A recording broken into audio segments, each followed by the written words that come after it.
किसान को बाजार में देने की तुलना में आपको फसल लौटाने में क्या फायदा है?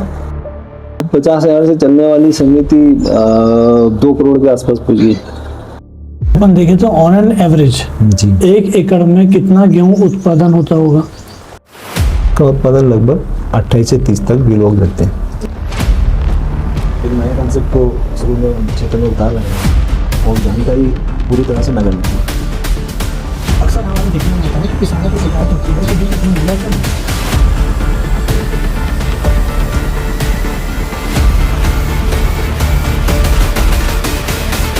रबी सीजन मतलब रबी की बात करें अपन तो रबी में कौन कौन सी फसलें होती हैं?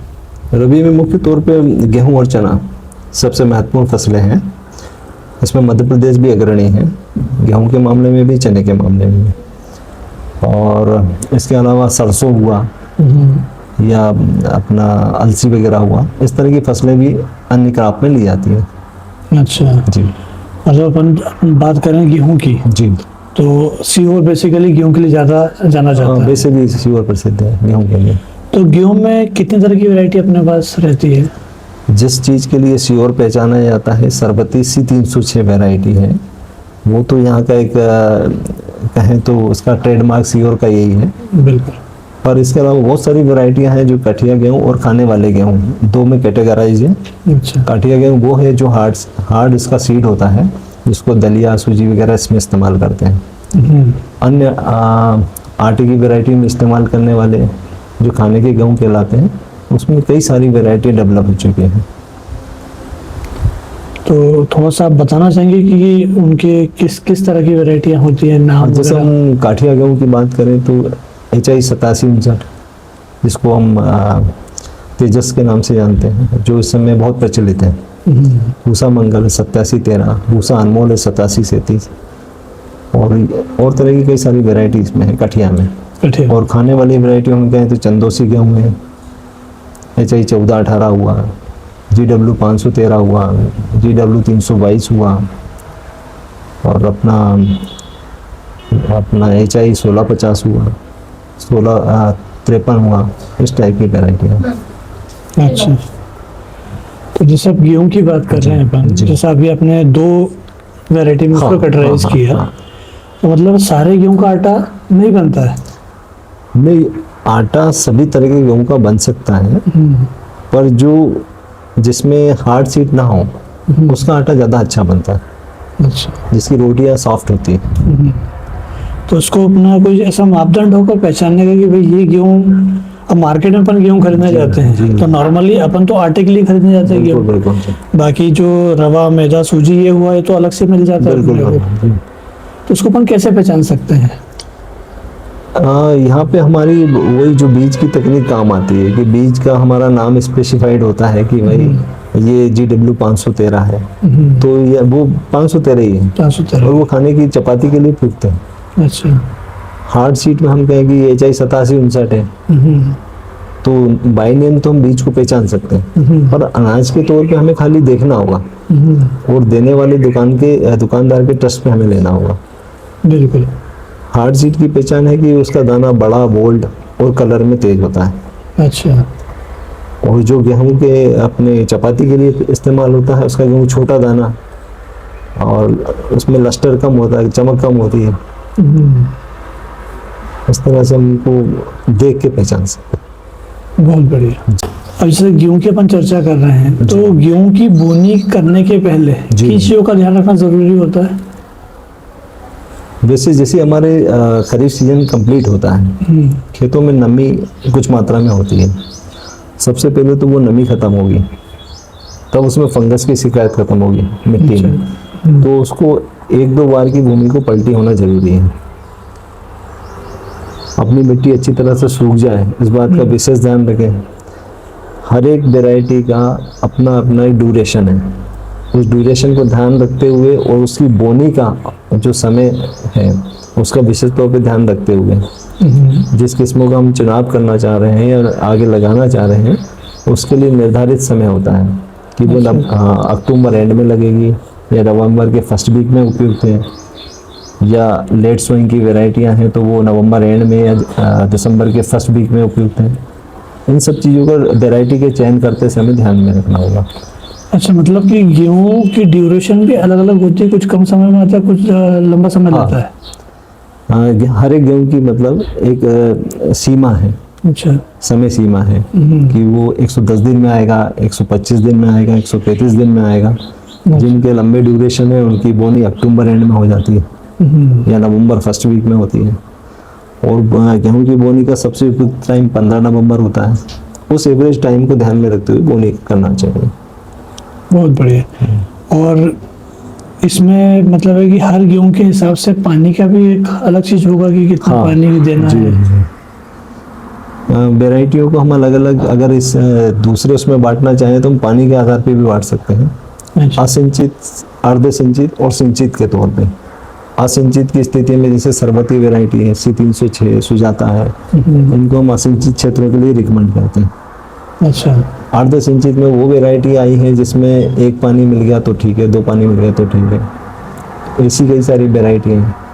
जो सिंचित अवस्था की वेराइटियां हैं जिसमें 3 से लेकर 4 पानी लगता है, तो वो वेराइटियों को उतना पानी आवश्यक है। अच्छा, मतलब पानी के ऊपर पूरा खेल है कि अगर पानी कम ज़्यादा हुआ तो उत्पादन कम ज़्यादा। बिल्कुल, होता ही ये है कि जो किसान गेहूं की वेराइटी कम पानी के लिए लेना चाहता है आज, और उसने उस वेराइटी का चयन कर लिया, किंतु 2 पानी की वेराइटी में अगर वो 3 पानी निकालना चाहेगा या 4 निकालना पाएगा तो वो वेराइटी उस स्थिति में फेल होती है। अच्छा। ऐसी स्थिति इसके उल्टे में भी होता है कि वो 4 पानी की वैरायटी ले जा रहा है और वो 2 पानी ही दे पा रहा है, तो वहाँ भी वो वैरायटी फेल हो रही है। बिल्कुल। तो उसको अपने पानी का प्रबंधन, चूंकि वो जानता है कि मेरे पास पानी की क्षमता इतनी है और उसकी क्षमता 2 पानी की है, तो वो 3-4 पानी का जो सिंचित का गेहूं है वो चयन ना करे, वो विशेष ध्यान करके केवल 2 पानी की वैरायटी का चयन करे, तो उस 2 पानी में उसको पर्याप्त उत्पादन देगी। बहुत बढ़िया। तो अब थोड़ा सा और अपन इसकी चर्चा करते हैं। बोनी से लेकर के जी फसल काटने तक जी, किन चीज़ों का ध्यान रखना चाहिए किसान को? रबी में तो विशेष करके नाइट्रोजन का बड़ा खेल होता है, जिसको हम यूरिया कहते हैं। यूरिया से ही उस गेहूं की बढ़वार, उसका हरापन होता है, उत्पादन देने की क्षमता भी उसी से बढ़ती है कि जब पौध वृद्धि अच्छी हो जाती है तो अच्छे पौधे में अच्छा फल लगता है। बिल्कुल। तो और उसके जो शुरू के जो खाद वगैरह होते हैं उसको प्राइमरी स्टेज पे दिए जाने होते हैं। इनपुट हमारे अगर सही है और अनुशंसित मात्रा में है, क्योंकि मात्रा भी जो अनुशंसित है उसके आधार पे किसान नहीं चल पाता, उससे वो बहुत ज़्यादा डालता है, बिल्कुल। जबकि उस स्थिति में उसको लगना ही उतना है। अगर हमारी क्षमता 1 गिलास पानी पीने की है तो 4 हमारे ऊपर कूड़ता भी जाएगा तो उसका असर उल्टा होगा। बिल्कुल सही। तो इसमें आपके हिसाब से 1 एकड़ में औसतन कितना किलो गेहूं बोना चाहिए? गेहूं की रिकमेंडेशन 40 किलो प्रति एकड़ की है गेहूं के मामले में। इसमें भी उन चीज़ों का ध्यान रखना है कि अगर दाना बोल्ड है तो वो मात्रा 50 से 60 तक भी जा सकती है। अच्छा। दाना छोटा है तो 40 किलो पर्याप्त है। और औसतन 1 एकड़ में एवरेज कितना कुंटल निकलता होगा? अगर औसत की बात करूं तो 18 से 20 कुंटल प्रति एकड़ औसत उत्पादन आता है। अच्छा, आपके हिसाब से ऑन एन एवरेज 1 एकड़ में किसान को कितना खर्चा पड़ जाता होगा? गेहूं के मामले में डिपेंड करता है कि वो कितने सारे इनपुट उसमें इन्वॉल्व कर रहा है, क्योंकि इनपुट की बहुत बड़ी रेंज है। खाद कई तरह का है, यूरिया और DAP तक डिपेंड नहीं है, इसमें सल्फर भी डल रहा है, पोटास डल रहा है, मैग्नीशियम डल रहा है, आयरन डल रहा है, कई सारी चीज़ें ऐसी है कि जो बाहर प्रोडक्ट के रूप में अलग अलग उपलब्ध है। अगर वो उन सारी चीज़ों को ध्यान रखते हुए बोनी करता है और समय समय पे अपने जितना पानी लगता है वो देता है, तो भी मान के चले 8 से 10 हज़ार प्रति एकड़ का उसका खर्चा बनता है।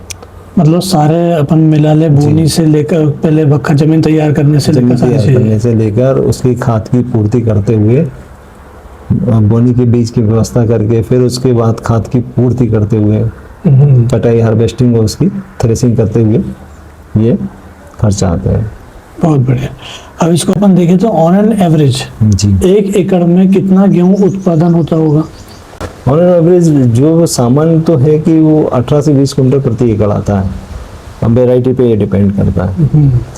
कुछ विशेष तौर पे देखते वक्त में जो गेहूँ तैयार होता है वो 20 से 22, 24 कुंटल, 25 कुंटल इस तरह से उत्पादन देता है। अच्छा। कुछ वेराइटी चयन इस तरह का है कि वो एक लंबी वेराइटी है, ज़्यादा पानी की वेराइटी है, उत्पादन क्षमता उसकी अच्छी है, जिसको हम पोटेंशियल ईल्ड कहते हैं। अगर पोटेंशियल ईल्ड उस गेहूँ की अच्छी है तो वो खेती में अच्छा परफॉर्म करती है, बिल्कुल। तो 28-30 कुंटल प्रति एकड़ तक भी हो जाती है। अच्छा। उदाहरण के तौर पर हमारी अभी तेजस एक वेराइटी चल रही है, क्षेत्र में काफ़ी लोकप्रिय है, उसका उत्पादन लगभग 28 से 30 तक भी लोग लेते हैं। सभी तरह की जितने भी क्रॉप हैं उनमें क्लाइमेट बड़ा रोल निभाता है, विशेषकर गेहूं के। गेहूं पे टेम्परेचर का बड़ा फैक्टर है। अगर टेम्परेचर उसके अनुकूल रहा तो उत्पादन अपने अनुरूप आएगा, और अगर थोड़ा भी टेम्परेचर डाउन रहा तो उसके फेवरेबल रहा, लेकिन अप रहा तो प्रोडक्शन पूरा प्रभावित होगा। अच्छा जी, इस पे भी वेराइटी वार उसमें असर आने के चांसेस होते हैं। कुछ वेराइटी ऐसा जो टेम्परेचर के प्रति सेंसिटिव होती है, उस स्थिति में प्रोडक्शन असर करता है। बिल्कुल। कुछ वेराइटी जो सहनशील होती हैं, जो नई वेराइटी आजकल रिसर्च की जा रही है, तो इसी बात को ध्यान में रख के की जा रही है कि उसमें पानी कितना मिल पा रहा है, टेम्परेचर के अप एंड डाउन होने से उस पर ज़्यादा प्रभाव ना पड़े, और सभी तरह की मिट्टियों में लगभग वो हो पाए, इसका विशेष ध्यान रखते हुए आजकल हमारे वैज्ञानिक ऐसी क्रॉप्स को तैयार कर रहे हैं, ऐसी वेराइटियों को तैयार कर रहे हैं। अच्छा, जी, बहुत बढ़िया। चेन्नई में अपन कितने तरह की वैरायटी रखते हैं? चलो में वैसे कई सारी वेराइटियां हैं, पर हम लोग जो 4 से 6 वेराइटियों में विशेष ध्यान देते हैं। अच्छा। अभी RBG 202 जो किसानों में लोकप्रिय है, RBG 204 जो हार्वेस्टिंग के लिए उपयुक्त है, हार्वेस्टर जिसमें आसानी से चल पाता है, और JG 18, JG 52 जैसी नई वेराइटियां भी हैं जो हमारे पास है। JG 24 एक वेराइटी है जिसका दाना बोल्ड होता है, वो भी वेराइटी है। बहुत बढ़िया। मतलब चेन्नई में भी अपने पास 5-6 वैरायटी। चने में भी एक रेंज है। बहुत बढ़िया। अब जैसे अपन सहकारी समिति की जी। चर्चा कर रहे हैं, तो उसमें सरकार का क्या रोल रहता है? सहकारी समिति विशेषकर सरकार के अधीन ही उनकी देखरेख में ही तैयार एक संस्थाएं हैं जिन पे सरकार का कहीं ना कहीं कंट्रोल होता है। उस कंट्रोल वे में ही वो समितियां कार्य करती हैं।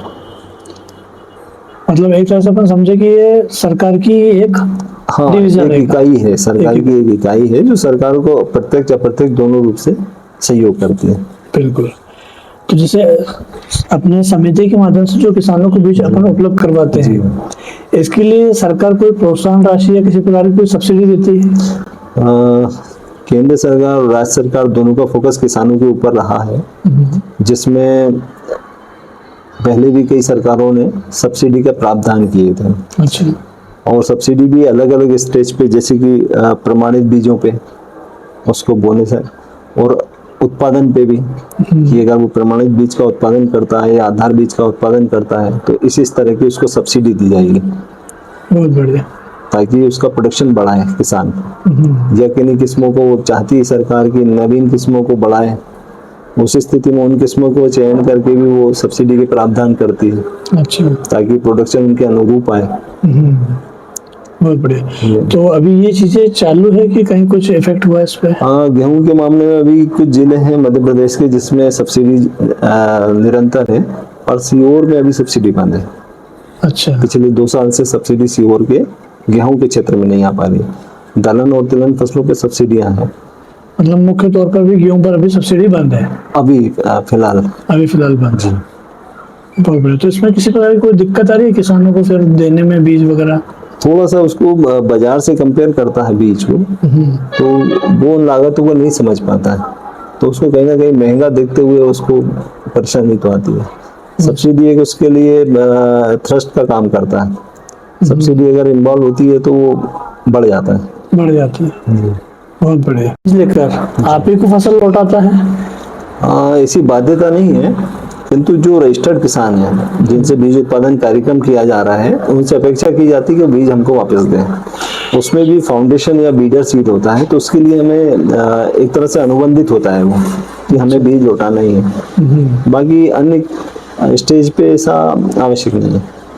अच्छा, मतलब किसान अगर अपने से बीज लेकर के अपने को लौटाता तो अपना बीज बढ़ता है। बीज बढ़ता है, क्योंकि बेस ही हमारा वो है। बेस हम ही जो बीज आपको दे रहे हैं वो बीज हमें प्राप्त होगा तो अगले साल के लिए हम तैयार रहेंगे। बिल्कुल। हमें बीज चाहिए ही रहता है। तो अगर उसके अनुरूप पाया गया क्षेत्र में, उसको अनुरूप भी पाया जाना चाहिए प्रमाणीकरण संस्था के मापदंड के अनुरूप। किसान को बाजार में देने की तुलना में आपको फसल लौटाने में क्या फायदा है? देखिए, दो फायदे तो उसको सीधे दिखते हैं। एक तो स्थानीय क्षेत्र पे होने पे उसको जो ट्रांसपोर्टेशन की लागत है, ढुलाई भराई की लागत है, वो बच जाती है। हमारा जो मेन प्रयास रहता है कि किसान के खेत से उसका बीज उठवा दिया जाए। बिल्कुल। दूसरा ये है कि हम एक प्रोत्साहन भी उसको देते हैं, वो लाभ के रूप में। इसमें जो बीज उत्पादक किसान होते हैं उनको जो उनकी कीमतें होती हैं जिस पे हम खरीदते हैं, उस पे एक्स्ट्रा उसको बोनस दिया जाता है। अच्छा। बोनस के प्रावधान बीज समितियों में होते हैं, जिसके अंतर्गत हम लोग उनको जो भी प्रोत्साहन राशि होती है, बाजार भाव से 50 रुपए, 100 रुपए, कुछ हद तक और भी ज्यादा, इस तरह की प्रोत्साहन राशि देते हैं। बढ़िया, मतलब किसान को फायदा होगा तब तो किसान आपको देगा। बिल्कुल, तभी हमें बीज देगा वो। बिल्कुल सर। क्या बीज सोसाइटी का क्षेत्र सीमित होता है? बीज समितियां जो कार्यरत होती हैं स्थानीय स्तर पर गठित की गई हैं, तो उसको अपने बीज प्रोग्राम लेने के लिए उस क्षेत्र के किसानों को चयन करना होता है। अच्छा। या फिर उसकी समिति के जो सदस्य होते हैं उन्हीं को चयन करना होता है। बाकी वर्किंग के लिए वो खुली हुई है। अच्छा जी। तो मतलब जैसे सदस्यता के लिए इसका प्रावधान है कि जो सदस्यता ली जाएगी उसके कार्यरत क्षेत्रों में से ही ली जाएगी, कार्य से। जी। तो एक क्षेत्र में क्या एक ही सोसाइटी होती है या ज्यादा भी हो सकती है? हाँ, लीगल किसी तरह के कन्फ्लिक्ट ना हो आपस में, इसलिए रजिस्टर्ड करते समय उपपंजीयक को ये देखना होता है कि जिस क्षेत्र के लिए वो गठित है या उसके जो कार्यरत क्षेत्र है उसमें और कोई वो समिति ना हो। अच्छा। जिसमें उसमें कानूनी विवाद है, तो उस क्षेत्र के लिए वो सिंगल इकाई होती है। सिंगल इकाई। जी। बहुत बढ़िया। क्या जो ये बीज समिति होती है, जी, जी। ये अपने बीज को कहीं भी बेच सकती है? हाँ, वैसे जो अपना स्थानीय क्षेत्र जहाँ की उसकी पूर्ति होने के बाद, वो पूर्ति होने के बाद, उसके विकास खंड की पूर्ति होने के बाद, उसके जिले की पूर्ति होने के बाद सरप्लस बीज है तो वो कहीं भी बेच सकती है। अच्छा। हाँ, किन्हीं मामलों में जब बीज की कमी होती है उस समय में उस पे एक बंदिश होती है कि वो जिले की पूर्ति पहले करे, अन्य जिलों से पहले अपने जिले की पूर्ति करे। मतलब जिस क्षेत्र की उस क्षेत्र की पूर्ति होने के बाद? हाँ, उसकी पूर्ति होने के बाद, इसके बाद वो पूरा खुला हुआ, क्योंकि बीज है उसको तो फिर बेचनी है ना, आखिरी में उसका निराकरण तो करना है। बिल्कुल।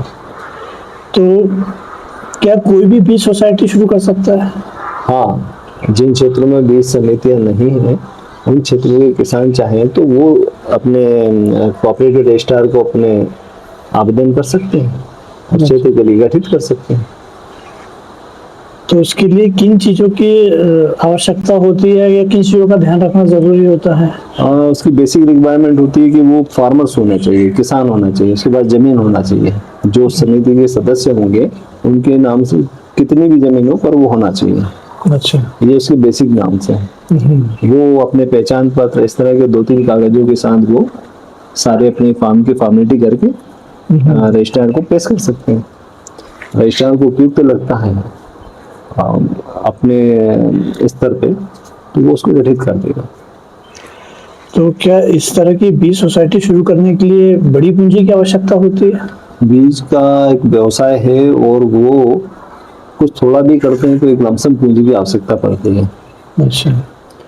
तो अब जैसे अपन अभी तक जो चर्चा करी, जी, तो मैं आपसे जानना चाहूंगा कि आपने कितने से शुरुआत की थी?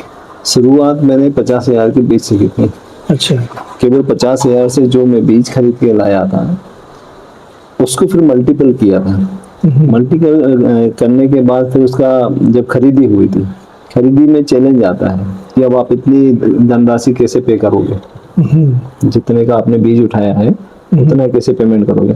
उस स्थिति में वो दूसरे विकल्प हमने खोजे, जैसे सदस्यों से अमानत पूंजी लेके, जो अच्छा। हमारे सक्षम सदस्य हैं वो चाहे तो हमको अमानत पूंजी के तौर पे उस समय वो राशि देंगे, उस राशि से हम बीज की क्रय करेंगे। बीज क्रय करने के बाद जब हमारी पूर्ति हो जाती है, भुगतान हो जाता है और आखिरी में जब बीज बिक जाता है, उन्हीं राशि को उन सदस्यों को वापस कर देते हैं।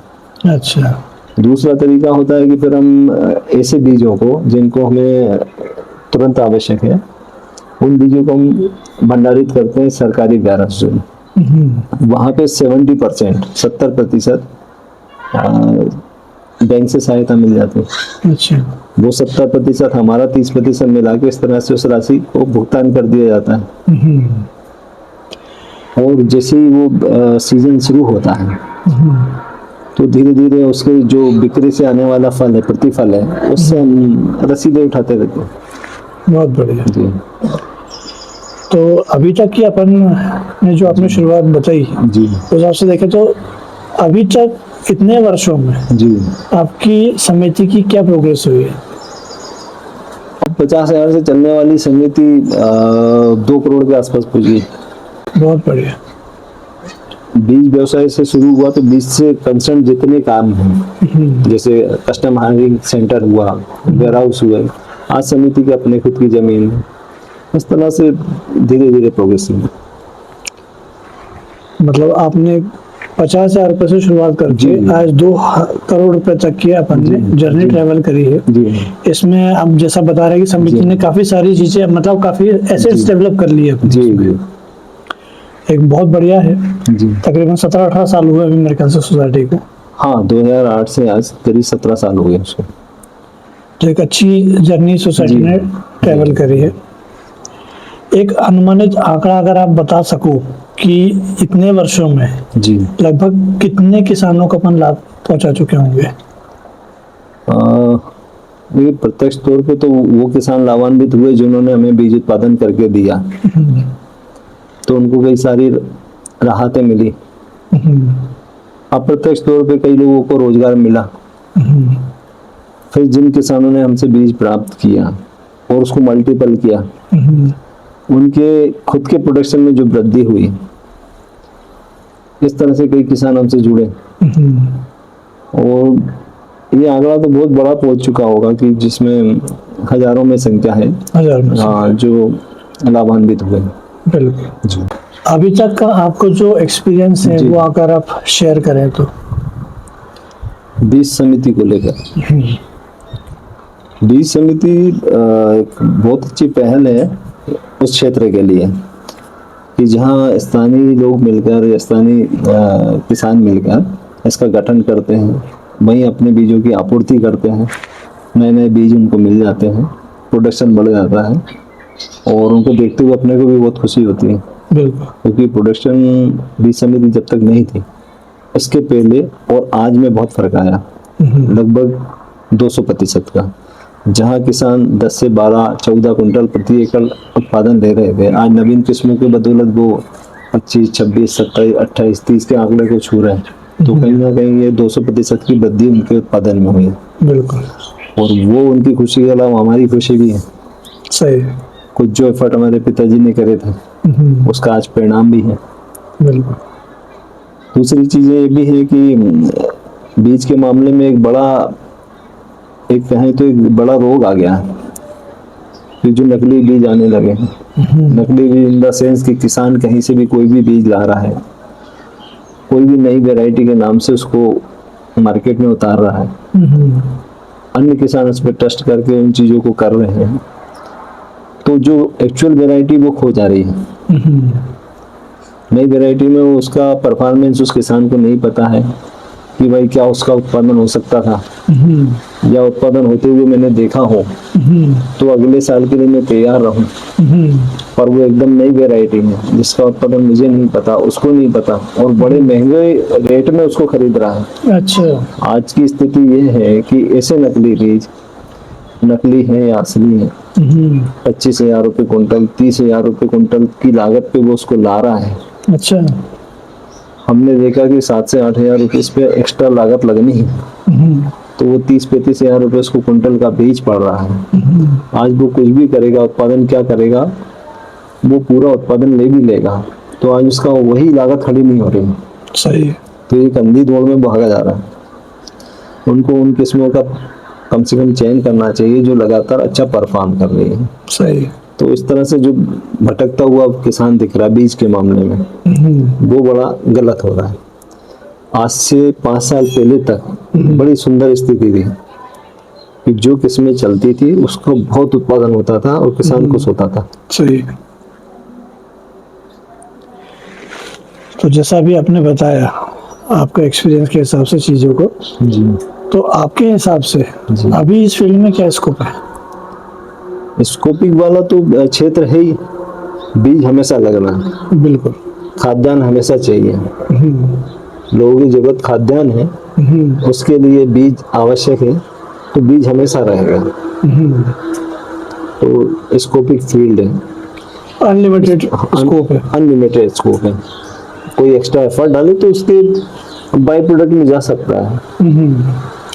बिल्कुल सही है। आज का स्टूडेंट जी। अगर इस फील्ड में आना चाहता है तो आप उसे क्या सलाह दोगे? स्टूडेंट एग्रीकल्चर का है तो उसको ज्ञान प्राप्त है।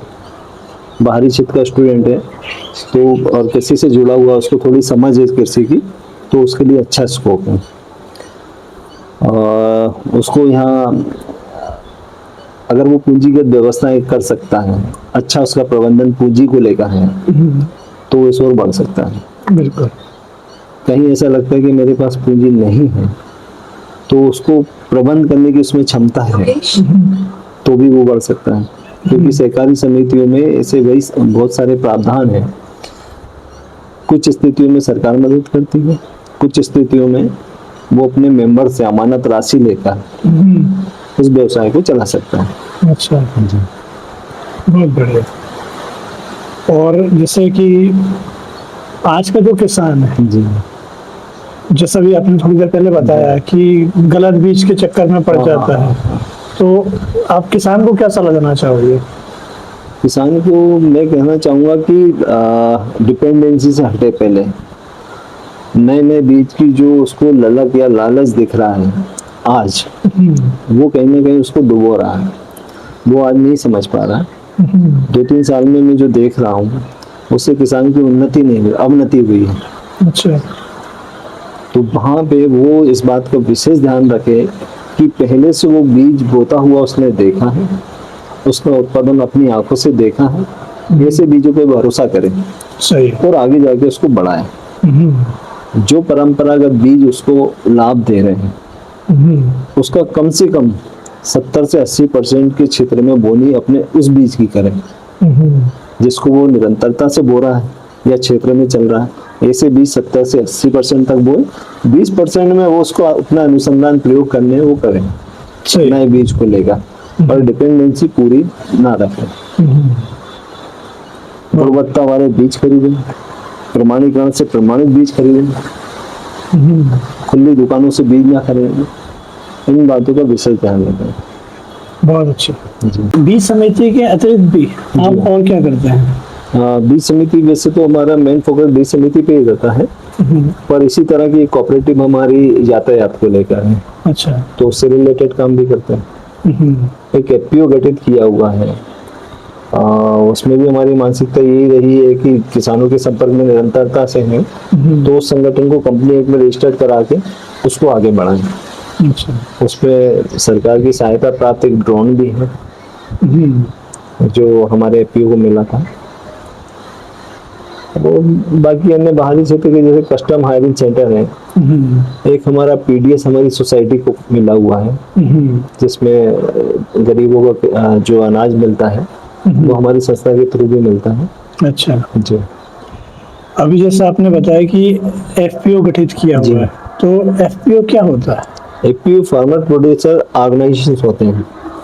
पहले नाबार्ड का एक सिस्टम था कि 10 से 12 किसानों को मिला के क्लब बनाया जाए, किसान क्लब जिन्हें कहा जाता था। अच्छा। उन क्लब की स्थापना का मेन उद्देश्य ये था कि जो स्थानीय क्षेत्र पे किसान किसी क्षेत्र में अगर कार्य कर रहे हैं तो नाबार्ड उनको कुछ वित्तीय सहायता देगा ताकि क्लब को रन कर पाए और मिलके कोई काम कर पाए। अच्छा। इसी बात को ध्यान रखते हुए गवर्नमेंट ने उसी सोच को आगे बढ़ाया। ऐसे क्लब्स के मेंबर्स को एक कंपनी एक्ट में रजिस्टर कराने का उन्होंने एक दूरदर्शिता से निर्णय लिया। अच्छा। फिर उसमें विकल्प उन्होंने डाले कि चाहे तो इसको कंपनी एक्ट में रजिस्टर्ड करा लो या कोऑपरेटिव एक्ट में रजिस्टर्ड करा लो। तो जो कंपनी एक्ट में रजिस्टर्ड होगा वो एफपीसी कहलाए, फार्मर प्रोड्यूसर कंपनीज। अच्छा। कुछ कोऑपरेटिव एक्ट में रजिस्टर्ड हुए। तो ऐसे सारे किसान जिसमें 250-300 कम से कम मेंबर हो, उस क्षेत्र को प्रतिनिधित्व करते हो, अपना कोई प्रोडक्ट है उसको आगे बढ़ाना चाहते हो, बीज का व्यवसाय करना चाहते हो, तो इस तरह से उनको एक प्लेटफॉर्म मिल जाए। अच्छा। उनकी कंपनी को अपने माल को इकट्ठा करने का या प्रोसेस करने का या बाहर भेजने का, बेचने का अवसरों को, उस अवसरों को देने की उनकी गवर्नमेंट की सोच रही है। उसके आधार पर उन्होंने एफपीओस को गठन कराया। अच्छा। तो एफपीओ किस तरह से काम करती है? कंपनी में रजिस्टर्ड है, एक तरह से वो उनकी कंपनी है, खुद की कंपनी है, खुद की। उनके खुद के अधिकार हैं, खुद के निर्णय लिए जाने हैं। आपके जो मेंबर्स हैं, जो 250-300 जो भी मेंबर्स हैं, अगर मैं बीज की बात करूं तो उन मेंबर्स के बीज इकट्ठे करना, उनको प्रोसेस कराना, प्रमाणीकरण से उसको प्रमाणित कराना, वो उसको कहीं मार्केट में खुले में बेचना। कंपनी में रजिस्टर्ड है, वो खुला हुआ है। जो कोऑपरेटिव में कुछ रेस्ट्रिक्शन थी वो उसके साथ नहीं है, वो पूरे देश में कहीं भी अपना बीज बेचे। अच्छा। एफपीओ से जुड़ने से जी क्या किसानों को फायदा होगा? बहुत फायदा होगा। उसमें भी वही अवसर की उनको जो है कि जहाँ बीज उनको बेचने मार्केट जाना पड़ रहा, उनका एफपीओ हो सकता है उसके स्थानीय क्षेत्र में उसे खरीदी करे। बिल्कुल। या उस एफपीओ ने कोई मिल डाल रखा है, सपोज दाल मिल डाल रखी है, आटा मिल डाल रखी है, तो जो उसको अपना रॉ मटेरियल चाहिए तो वो उसके स्थानीय स्तर पे मिल रहा है, उन्हीं मेंबर से मिल रहा है, ज्यादा रेट में उसको बाई बैक कर रहे हैं। बढ़िया है। मतलब किसान को उसके ही स्तर पर बिल्कुल अच्छे भाव में बिल्कुल उसका माल, मतलब उसके फसल का दाम मिल जा रहा है। कई सारे एफपीओ जिनके उदाहरण है आज कि जो आज अपना माल विदेशों में भी बेच रहे हैं। प्रोसेसिंग इकाइयाँ लगाई हुई है, फूड प्रोसेसिंग की इकाइयाँ हैं, या अन्य क्षेत्र में खाद बीज के सेक्टर में बड़े बड़े काम कर रहे हैं। एक्सपोर्ट्स में भी मैंने कई जगह देखा। महाराष्ट्र की एक एफपीओ जिसने अपने फलों को बहुत बड़ी मात्रा में निर्यात करता है। अच्छा। इससे इनकी जो मेंबर्स को बहुत फायदा होता है। बहुत बढ़िया। एक फाइनल मैसेज जी जो आप हमारी ऑडियंस को देना चाहेंगे? आपकी ऑडियंस को, यानी वो इस समय मेरे दर्शक भी हैं, मैं कहना चाहूँगा जैसे अगर कोई पेरेंट्स हैं और वो अपने बच्चे के लिए जैसे इंजीनियरिंग ढूंढ रहा है, मेडिकल ढूंढ रहा है, तो उसके जैसी पैरेलली ये भी एक चीज़ है और जो बड़ी स्कोपिक है, क्योंकि बीज एक बहुत व्यापक क्षेत्र में, क्योंकि कृषि प्रधान हमारा देश तो वैसे भी रहा है, और जैसे जैसे डेवलपमेंट हो रहा है तो ये एक ऐसा सेक्टर जो प्रिसाइज हो रहा है, बड़ा महंगा होता जा रहा है। आने वाले समय में मैं समझता हूँ कि इसके ग्रेजुएट बहुत वैल्यू बहुत बढ़ जाएगी। हाँ, वैल्यूबल रहेंगे। दूसरा, हमारे जैसे बीज व्यवसाय करने वाले या मार्केट में खुले में बेचने वाले, उनको थोड़ा सा मैं एक कड़वी बात कहूँगा कि अपने नैतिक मूल्यों को कहीं दांव पे ना लगाएं। ये झूठ छाट के जो व्यवसाय हो रहे हैं, आज किसान को जो वैरायटी चाहिए उसको वो वहाँ तक पहुँचा दें। गलत वैरायटियाँ बता के या उत्पादन गलत बता के उन्हें भ्रमित ना करें। बिल्कुल। ऐसे मेरे किसान भाइयों से भी निवेदन, जो किसान आज आपस में हम लोग बैठे हैं, उन्हीं के बीच में कोई किसान जो गलत मानसिकता का है, वो जानता है कि उसका कितना बीज, उसको उत्पादन कितना हुआ है, और वो कहीं ना कहीं भ्रमित करता है। बिल्कुल। मैं सभी किसानों का नहीं कह रहा हूँ, पर कुछ किसान ऐसे हैं कि जो भ्रमित भी कर रहे हैं। बिल्कुल। उत्पादन को बड़ा चढ़ा के बताना या किसी भी वैरायटी को अन्य वैरायटियों का नाम देके उसको बढ़ाना, अपने स्वार्थ के वशीभूत। अपने स्वार्थ के वशीभूत। कोई वैरायटी अगर रिलीज होने को है, उसको ही अपने YouTube के माध्यम से या किसी भी माध्यम से उसका प्रचार प्रसार कर देना गलत, और अपना मार्केट बनाना, तो ये नैतिकता के मूल्यों के खिलाफ है। बिल्कुल। और सारे लोगों को मैं इसी बारे में अवेयर करना चाहूँगा कि जो बीज के बारे में, यानी बीज की जिनको आवश्यकता है, तो वो प्रमाणीकरण का लेवल टैग जरूर देखें। बीजों के जो टैग लगे होते हैं उनसे उनको समझें। जहाँ समझ में नहीं आता उस उत्पादक संस्थाओं से वो समझें। देखे हुए जो बीज हैं, जो क्षेत्र में उत्पादन हो रहा है, उस उत्पादित बीज को अपना प्रत्यक्ष देखें। बिल्कुल सही है। और उसी से निर्णय लें कि मुझे इसको अगले साल लेना है या नहीं, आंखों बढ़ाना है या नहीं। बिल्कुल। भ्रमित होकर इस कार्य को ना करें। सही है, खुद देखे, सोचे विचार समझे। करें। हाँ, क्योंकि हम सिग्नल पे खड़े होंगे, हमारे सामने वो तीनों लाइट है। सही है। रेड लाइट भी उसमें है, येलो भी है और ग्रीन भी है। ग्रीन आपको कह रही है कि आप अपने प्रत्यक्ष देख के आप बढ़ो, येलो में आपको सोचने का अवसर देती है, और रेड लाइट भी आपको रोक रही है। बीज की मांग होने पर जो विश्वसनीय संस्थाएं, NSC, बीज निगम या स्थानीय क्षेत्र की कोऑपरेटिव सोसाइटीज हैं, जो आपके बीच में ही काम कर रही है, आपके मेंबर्स से काम करा रही हैं, उन पर भरोसा करके बीज खरीदें। बिल्कुल। और आपके क्षेत्र में हमारी समिति पिछले 17 सालों से काम कर रही है। सीरीज बीज उत्पादक सहकारी संस्था जो इस बात पे विशेष फोकस कर रही है कि गुणवत्ता वाला बीज हम आप लोगों को उपलब्ध कराएं। कहीं कहीं छोटी छोटी गलतियां जहां होती हैं, बस सुधार के प्रयास अक्सर रहते हैं, पर वो गलतियां ऐसी होती है जिस पे हमारा कंट्रोल नहीं हो पाता। बिल्कुल। पर अगले साल आने पर हम उनमें सुधार की गुंजाइश रखते हैं, वो सुधार के आगे बढ़ते हैं। बिल्कुल।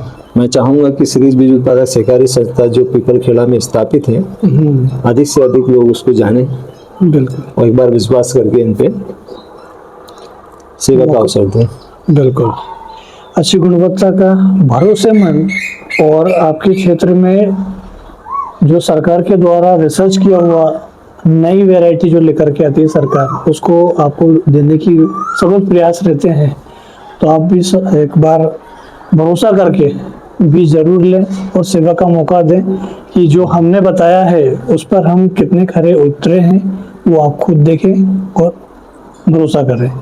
तो मैं जी विशाल ठाकुर टॉक्स पे आकर के बहुत महत्वपूर्ण जानकारी जो आपने हमें दी है, हमारी ऑडियंस को दी है, बीज से संबंधित जो सारी चीजें थी, कितनी तरह की फसलें होती हैं, कौन कौन सी किस्मों की फसलें लगाई जाती हैं, क्या क्या चीज़ों का ध्यान रखना ज़रूरी होता है, जो आज आपने हमें बताया है। मैं समझता हूँ कि हमारी ऑडियंस को, बहुत सारे लोगों को पहले से चीज़ों की जानकारी होगी, और बहुत सारे ऐसे भी ऑडियंस में होंगे जिन्हें आज पहली बार इस चीज़ की जानकारी मिली होगी।